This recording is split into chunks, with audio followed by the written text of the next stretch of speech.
ఏ రోజైనా ఎప్పుడైనా యేసుక్రీస్తును ఈ ప్రశ్న వేశావా? ప్రభువా,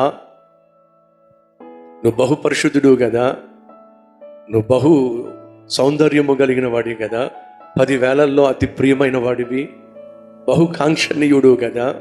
ప్రభువా, నీ హృదయంలో, నీ గుండెల్లో ఎవరున్నారు ప్రభువా అని ఒకవేళ నువ్వు ప్రశ్నిస్తే ప్రభు ఏమంటాడో తెలుసా? నువ్వు దగ్గరగా వచ్చి నా కళ్ళల్లో కళ్ళు పెట్టి చూడు. నా కళ్ళల్లో ఎవరైతే నీకు కనిపిస్తారో వారే నా గుండెల్లో ఉన్నారు.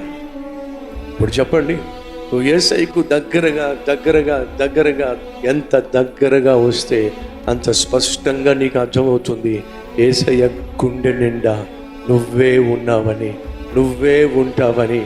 ఇది దేవుని యొక్క ప్రేమ. ఈరోజు క్రీస్తును అర్థం చేసుకోలేకపోతున్నానికి కారణం తెలుసా? ఆయనకు నువ్వు బహు దూరంగా జీవిస్తున్నావు కాబట్టి ఆయన ప్రేమను పొందుకోలేకపోతున్నావు. ఆ ప్రేమలో ఉన్న మాధుర్యాన్ని అందుకోలేకపోతున్నావు, ఆస్వాదించలేకపోతున్నావు, ఆనందించలేకపోతున్నావు. ఎంతకాలం దేవునికి దూరంగా ఉండి అడ్రస్ లేకుండా జీవిస్తావు? త్వరగా యేసయ్య దగ్గరకు వచ్చేసి ఆయన గుండె నిండా నువ్వే ఉన్నావు.